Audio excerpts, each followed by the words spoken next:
नमस्कार सर, आप अपना नाम बताएंगे? अश्विनी त्रिपाठी। सर, आप कहाँ के रहने वाले हैं? मैं तो अभी दिल्ली में रहता हूँ। सर, अभी चुनावी माहौल बहुत है, 2024 के चुनाव की ही बात की जा रही है। एक चुनावी माहौल का बहुत बड़ा मुद्दा चल रहा है, एक अरविंद केजरीवाल जी की गिरफ्तारी, और अभी एक नया ताज़ा मुद्दा आया है, मुख्तार अंसारी की मृत्यु। तो मैं आपको शुरुआत से पहली बात से शुरू करती हूँ। मैं आपको 2024 का जो लोकसभा का इलेक्शन होने वाला है, इसमें आप किसको देखना चाहते हैं? क्या लगता है कौन आएगा? जनता क्या चाहती है? अभी जो वर्तमान प्रधानमंत्री हमारे हैं मोदी जी, वही रहने चाहिए और वही रहेंगे, इसमें कोई डाउट नहीं है। क्यों रहेंगे सर? काम के दम पे रहेंगे। काम किया है उन्होंने, काम दिख रहा है उनका, उस काम के दम पे रहेंगे। किसी गलतफहमी में नहीं रहना चाहिए विपक्षी को। आप सर उनके कुछ काम बता सकते हैं, क्योंकि विपक्ष भी ये बोलते कि उन्होंने तो कुछ। जरूर देखो, 60 साल कांग्रेस ने राज किया इस देश पे। 60 साल 70 साल नहीं, 70 साल नहीं, और भी हाँ जी। और भी उसमें था। 60 साल, लगभग 60 साल कांग्रेस ने राज किया है। 60 साल में अगर कांग्रेसियों से पूछा जाता है तो कहते हैं कि हमने एम्स बनाया। कितने एम्स बनाए?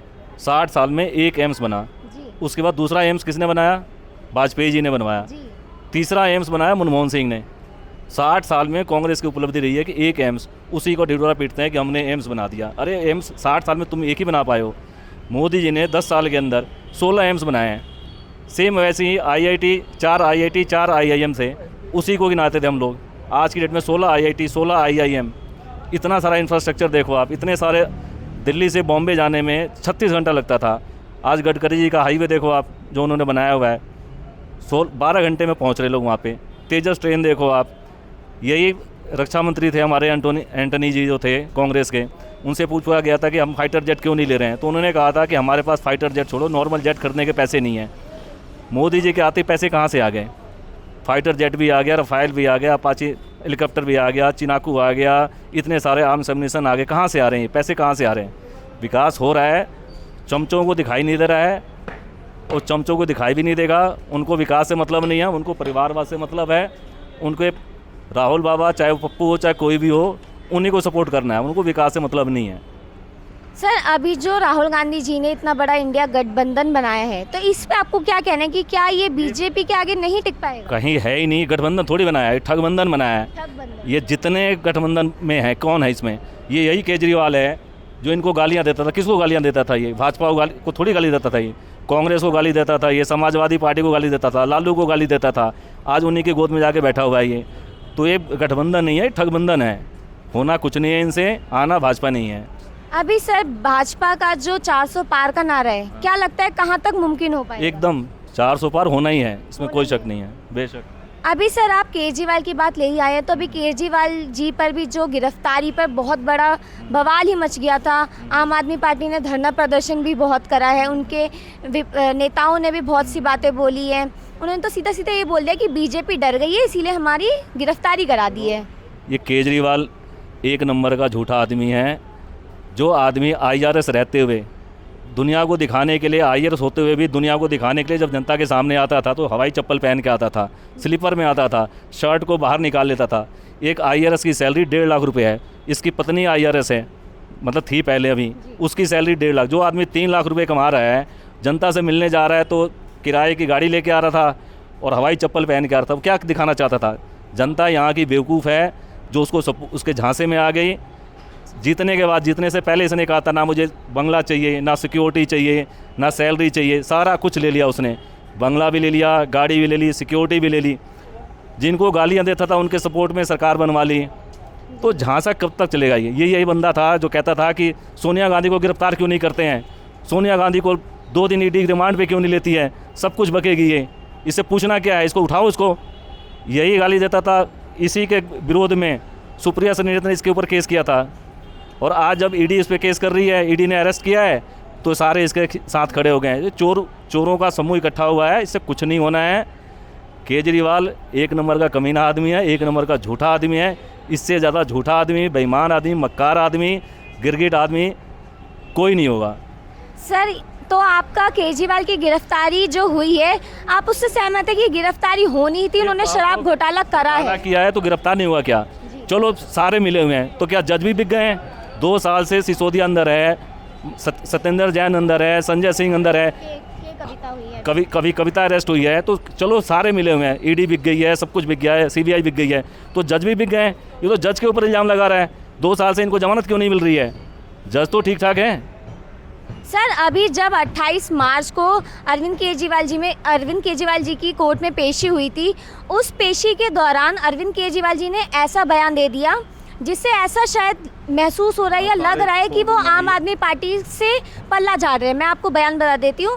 जब ईडी ने सी अरविंद जी का बयान बताया, जो सी अरविंद ने केजरीवाल जी के सामने बयान दिया था, उन्होंने सी अरविंद ने ये बोला था कि सिसोदिया ने उन्हें केजरीवाल जी के घर बुलाया, एक फ़ाइल आई थी, डॉक्यूमेंट आया था, और शराब कारोबारियों को 5 से 12% प्रॉफिट देने का जो फैसला था वो भी अरविंद केजरीवाल जी ने दिया।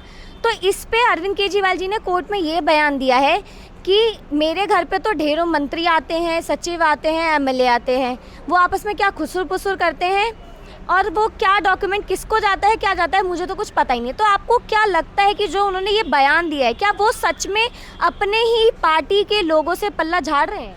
ये सब बहाने हैं उसके, सारे धूर्त हैं, ये सारे मक्कार हैं, ये सब एक दूसरे को टोपी पहनाने के चक्कर में हैं। ये देश का बेड़ा गर्क कर रहे हैं। यहाँ समस्या सिर्फ एक ही है कि केजरीवाल ने कुछ नहीं करना है, सिर्फ बवाल काटना है, वही बवाल काट रहे हैं यहाँ पे, और कुछ नहीं है। अंदर ये सारे जाएंगे, आज नहीं तो कल जाना था इनको, जा रहे हैं। ये कोई गलत नहीं हो रहा है इनके साथ, जो इन्होंने बोया है वही खा रहे हैं ये। अभी सर आज ही कैलाश गहलोत को उनको पूछताछ के लिए बुलाया है, जिसपे पूरी आम आदमी पार्टी भड़की हुई है कि ये तो ईडी जो है हमारी पूरी आम आदमी की पार्टी के पीछे ही लग गई है, एक को जेल गिरफ्तार करना चाहती है, जेल भिजवाना चाहती है। तो आप इससे क्या समझते हैं कि सच में ईडी पीछे ही पड़ गई, बीजेपी ने पीछे ही पड़वा दिया, या इन्होंने कुछ ना कुछ करा है इसीलिए ईडी आई है? भैया ईडी कोई गलत काम नहीं कर रही है। ईडी आपके पीछे, हमारे पीछे क्यों नहीं पड़ी हुई है? गलत ये करेंगे, सत्ता का दुरुपयोग ये करेंगे, सारे साइन इन्होंने किए हुए हैं, तो इन्हीं के पीछे पड़ेगी ना। गलत काम इन्होंने किया तो और किसी के पीछे क्यों नहीं पड़ रही है ईडी?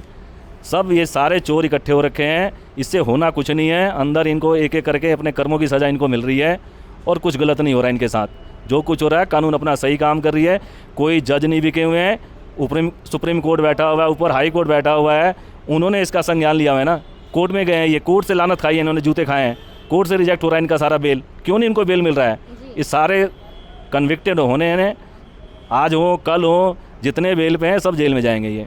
अभी सर जो बीजेपी जो अरविंद केजरीवाल जी का इस्तीफा मांग रही है, जिस पे हमेशा आम आदमी पार्टी और केजरीवाल बोल रहे हैं कि उन्हें वो इस्तीफा तो नहीं देंगे, उन्हें जेल से सरकार चलाने की अनुमति चाहिए, तो क्या आपको क्या लगता है कि उन्हें अनुमति दे देनी चाहिए या फिर अरविंद केजरीवाल जी को इस्तीफा दे देना? देखो यही केजरीवाल है जो कहता था कि इस्तीफा मैं जेब में लेके चलता हूँ, एक इल्ज़ाम लगेगा मैं इस्तीफा ऐसे फेंकूँगा। कहाँ गया उसका कमिटमेंट? ये एक नंबर का झूठा आदमी है, एक नंबर का पलटू राम है। ये कहता कुछ है, करता कुछ है। ये इस्तीफा क्यों नहीं दे रहा? ये पहला मुख्यमंत्री है जो जेल के अंदर से मुख्यमंत्री रहते हुए भी जेल में रहते हुए भी मुख्यमंत्री बने रहना चाहता है। इससे पहले भी कई, अभी शिबू सोरेन अंदर गया है, अंदर जाने से पहले उन्होंने इस्तीफा दे दिया, लालू ने भी इस्तीफा दिया था। प्रॉब्लम इसके साथ ये है, किसी और कोई मुख्यमंत्री बना नहीं सकता। सुनीता केजरीवाल को अगर ये मुख्यमंत्री बनाएगा तो इसको पता है कि इसके ऊपर इल्ज़ाम लग जाएगा कि जैसे लालू ने किया था, अपनी बीवी को बना दिया, राबड़ी को बना दिया था, वैसे ही इसने भी कर दिया, तो परिवारवाद का एक और इल्ज़ाम लग जाएगा। वैसे ही इसके ऊपर 100 इल्ज़ाम है, एक इल्ज़ाम और लग जाएगा। यही इसी दुविधा में फंसा हुआ है ये, और कुछ नहीं है। एक नंबर का मक्कार आदमी है, काई आदमी है, और जो हो रहा है इसके साथ अच्छा हो रहा है।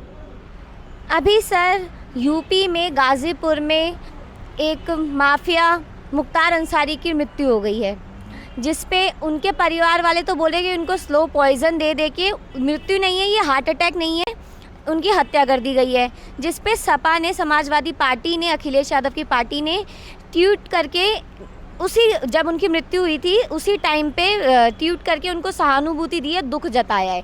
जिस पे लोग बोल रहे हैं कि जिस पे आप दुख जता रहे हैं वो एक मुलजिम था, आतंकवादी था, वहाँ का माफिया था, गैंगस्टर था। आप इस पे क्या आपको लगता है ये जो समाजवादी पार्टी है, ये मुसलमानों को, यूपी के मुसलमानों को अपने पक्ष में वोट बनाने के लिए दुख जता रही है?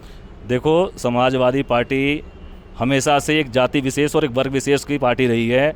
उनको खुश करने के लिए किसी भी हद तक जा सकते हैं। इनका राज यूपी की जनता जानती है, अच्छे तरीके से जानती है। मुख्तार अंसारी कोई समाज सेवक नहीं था, इसके ऊपर 100 से ज़्यादा केस थे। यही मुख्तार अंसारी है जो इसके राज में रहते हुए कांग्रेस के साथ मिली भगत करके जब सजा याफ्ता हुआ तो पंजाब में ऐश कर रहा था, पंजाब में जेल के सामने इसके परिवार वालों ने घर ले रखा था, आना जाना उसमें बना रहता था। यूपी में योगी जी के आते ही इसकी हवा निकल गई, तबीयत इसकी ख़राब थी, इसका इलाज चल रहा था। जेल मैनुअल होता है, उस मैनुअल में रिकॉर्ड कोई भी चेक कर सकता है। ये हवाई बातें नहीं होती हैं। जेल में किसी की तबीयत ख़राब होती है तो जेल में भी डॉक्टर हैं, अगर उनसे नहीं संभलता है तो हॉस्पिटल में जाते हैं। वो सारा रिकॉर्ड जेल में है, वो CCTV भी मांग सकते हैं, कहीं से भी चेक कर सकते हैं। मरा है, देखिए समाजवादी पार्टी का तो यही काम है। इससे पहले भी कई आतंकवादी मरे हैं, कई क्रिमिनल मरे हुए हैं, लेकिन क्योंकि वर्ग विशेष का है इसके लिए इन्होंने विनम्र श्रद्धांजलि दी है। इससे पहले विकास दुबे मरा था, वो भी क्रिमिनल था। क्या किसी समाजवादी पार्टी का कोई ट्वीट दिखा देगा उसमें उसने उनको विनम्र श्रद्धांजलि दी हो? ये सिर्फ एक जात विशेष की वोट के लिए इन्होंने किया हुआ है और कुछ नहीं है। अब सर आपसे बस एक अंतिम सवाल मेरा यही है कि अभी बहुत ज़ोरों शोरों से चुनाव प्रचार चल रहा है, मीटिंगें हो रही है, बीजेपी रैली पे रैली निकाल रही है, दक्षिण दौरे से अब यूपी पे आ गई है, मेरठ में कल ही मेरठ में एक रैली निकलने वाली है। इस सब मामलों में राहुल गांधी तो ऐसा लग रहा है जैसे गायब ही हो गए हैं, रिलैक्स मोड पे चले गए। जो 17 तारीख को जो उनकी भारत जोड़ो न्याय यात्रा थी, उसके बाद से तो वो गायब ही हो गए, कहीं ना मीटिंग में आ रहे हैं ना मीडिया में आ रहे हैं। तो क्या लगता है कि जो राहुल गांधी जी है वो डर गए हैं, इंडिया गठबंधन में आपसी फूट जो आ गया उस बात से डर गए हैं? क्या लगता है कि इंडिया जो राहुल गांधी जी है वो क्यों गायब हो रहे, बच रहे हैं किसी चीज़ से? देखो मैं बता रहा हूँ, ये एक नंबर का पप्पू है जिसके बाप दादाओं ने इंडिया के 3 टुकड़े करवा दिए। पाकिस्तान बनवा दिया, बांग्लादेश बनवा दिया। उस बेवकूफ़ के इस नालायक पप्पू ने न्याय यात्रा, भारत जोड़ो यात्रा कर रहा है। जो भारत तूने तोड़वा दिया, तेरे बाप दादा ने तोड़वाया है, उसको मिलवाना पहले तू। जो ऑलरेडी इंडिया के अंदर है उसमें क्या जोड़ना है तूने? तो ये पप्पू है, इसके बस की कुछ नहीं है। ये मुखिया का इलेक्शन नहीं जीत सकता। ये क्या आपको लगता है राहुल गांधी फर्जी गांधी बना हुआ है? फर्जी गांधी नाम से ये कोई भी इलेक्शन जीत जाता है। अगर इसके नाम से गांधी हटा दिया जाए तो ये मुखिया का इलेक्शन नहीं जीत सकता। धन्यवाद।